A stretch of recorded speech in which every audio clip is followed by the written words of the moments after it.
ఎక్కడా లేదు దేశంలో, నాకు తెలిసి ఎక్కడా లేదు ఇలాంటి సోషల్ మీడియా కోసం ఒక మంత్రివర్గ ఉపసంఘాన్ని ఏర్పాటు చేసి దీన్ని అధ్యయనం చేసి ఏం చేయాలి అనేది. డెఫినెట్గా ఆంధ్రప్రదేశ్లో ఆ సిచ్యువేషన్ ఉంది కాబట్టి ప్రభుత్వం ఈ నిర్ణయం తీసుకుంది. కానీ సిచ్యువేషన్ ఎందుకు వచ్చింది అసలు? వెంకటేష్ గారు నమస్తే. నమస్తే. కపూర్ గారికి, పట్టాభి గారికి, ఎస్ గారికి కూడా నమస్కారాలు. ఎక్కడా లేని ఆంధ్రప్రదేశ్లో ఎందుకు వచ్చిందంటే అదే మేము చేసుకున్న దురదృష్టం. గత 5 సంవత్సరాలు మేము భరించిన బాధాకరమైన సంఘటన కూడా అదే. నిజానికి ఏంటంటే వెంకటకృష్ణ గారి సందర్భంగా 4 అంశాలు. మొదటిది, ఆధునిక ప్రపంచంలో సోషల్ మీడియా అనేది సామాన్యుడి చేతిలో అస్త్రం. మీరు మొట్టమొదటి చెప్పారు. సోషల్ మీడియా నేపథ్యంగా చాలామంది, కొన్ని కోట్ల మంది పౌరులు కానీ మహిళలు కానీ వాళ్ళ జీవిత అనుభూతుల్ని అక్కలతోనో చెల్లెలతోనో లేదా తోటి స్నేహితులతోనో పంచుకుంటూ ఉంటుంటారు. అలా ఒక ఆధునికత. కానీ కొన్ని రాజకీయ పార్టీలకి, ముఖ్యంగా ఆంధ్రప్రదేశ్లో జగన్మోహన్ రెడ్డి గారికి అది పాశుపతాస్త్రం కాదు, రాజ్యాధికారానికి సంబంధించిన ఒక స్వతంత్రపు అస్త్రంగా మారింది. ఈ సందర్భంగా 2 మాటలు చెప్తా. మొట్టమొదటి అమరావతిని గ్రాఫిక్స్ అన్నారు. ఎన్నేళ్ళు అయింది వెంకటకృష్ణ గారు? 6 ఏళ్ళు అయింది. ఎక్కడైనా ఒక కట్టడం అన్నా కూలిపోయిందా? అమరావతి ఎడారన్నారు. ఇప్పుడు ఏమంటున్నారు? అమరావతి పూర్తిగా మునిగిపోయింది, బంగాళాఖాతం అంటున్నారు. ఎడారంటే అర్థం ఏంటి వెంకటకృష్ణ గారు? వాన చినుకు పడని చోటును ఎడారంటారు. పూర్తిగా వర్షాలు వచ్చేదాన్ని మునక ప్రాంతం అంటారు. ఇప్పుడు ఎడారా మునక అంటే ఒక సిగ్గు, లజ్జ, మానం, అభిమానం ఉందా ఈ మాటల్లో? వేసిన రాజధాని అమరావతి అంటాడు. మళ్ళీ ఇప్పుడు ఆ వెకిలోడు మళ్ళీ బయటకు వచ్చాడు. మళ్ళీ వెకిలోడు బయటకు వచ్చి వాడు ఎవడు అక్కడ కూర్చొని తపాలా పట్టుకొని, వాడు తపాలా పట్టుకొని తపాలా ఛానల్ అంటాడు, వాడు బకెట్లు పెట్టుకొని బకెట్లు ఛానల్ అంటాడు, వాడు చట్టాలు మాట్లాడేస్తాడు.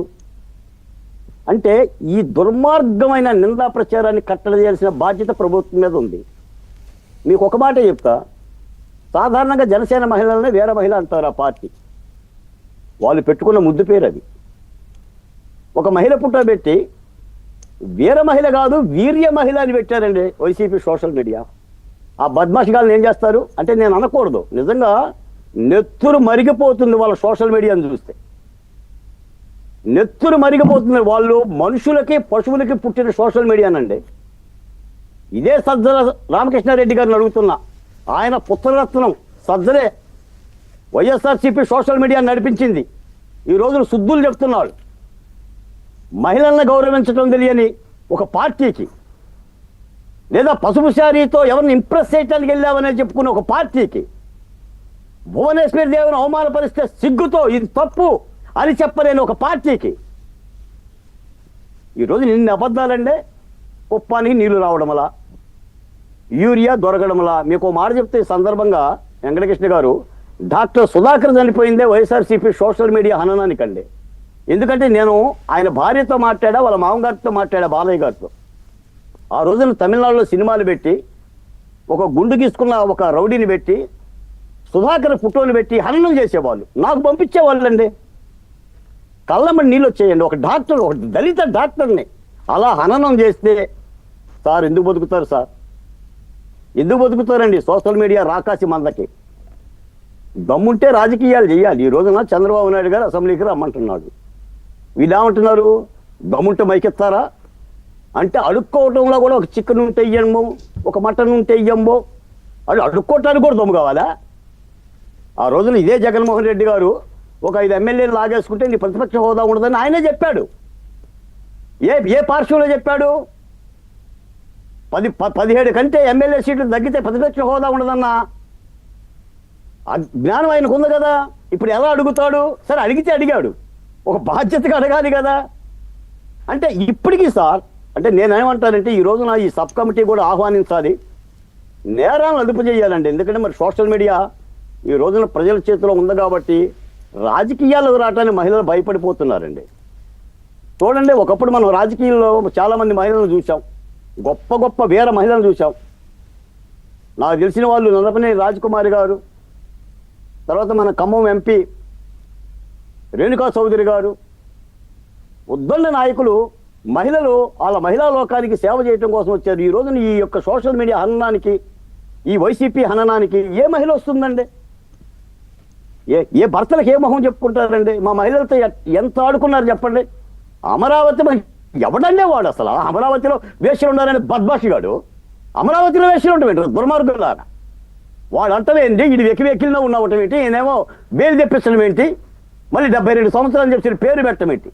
ఏం చూసుకో నీ బరి తెగింపు చూడు. చట్టం తప్పనిసరి సబ్ కమిటీ వేయాలండి, చట్టాలు తీసుకురావాలి, చట్టాలు వాళ్ళ విషప కోరల్ని జులపాలి సార్, ఎందుకంటే నేను బాధితుడిని కాబట్టి చెప్తున్నా. బాలకోటని కూడా కొత్త కమ్మోడు అని పేరు పెట్టారు. వీడు కొత్త కమ్మోడు, కొత్తగా వచ్చాడు వీడు చంద్రబాబు నాయుడు గారు ఏజెంట్ అని మాట్లాడారు. సరే మాట్లాడితే మాట్లాడారు, మేము మాట్లాడింది ఏమీ లేదు. 3 రాజధానులను మూర్ఖపు విధానాన్ని రద్దు చేసుకుని అమరావతిని కాపాడు. అది అమరావతి, అది ఆంధ్రలో రాజధాని. క్యాపిటల్ ఇది నాటే గవర్నమెంట్, ఒక ప్రభుత్వానికి కాదు అది, లేదా ఒక నాయకుడిది కాదు, అది ప్రజలది. అక్కడ అక్కడ ఆకులు పూసినా, రెమ్మలు పూసినా, పువ్వులు కాసినా, కాయలు పండినా దాన్ని భుజించేది ఆ ప్రాంత ప్రజలు, ఈ రాష్ట్ర ప్రజలు.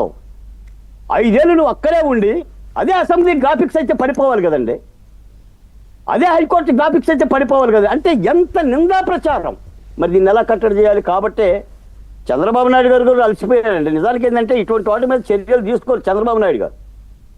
ఎందుకంటే మరి ఒక యజ్ఞం చేస్తుంటే రాకాసి మందలాగా ఎముకలో మాంసం ముక్కలు ఇచ్చి ఆ యజ్ఞాన్ని భగ్నం చేస్తుంటే, ఆ పారిశ్రామికవేత్తలు భయపడుతుంటే మీరు వస్తాం. ఇప్పుడు ఈ మధ్య ఎందుకన్నా మరి జగన్మోహన్ రెడ్డి గారి గుడ్డలు తీసే కార్యక్రమాన్ని మర్చిపోయినట్టున్నాడు.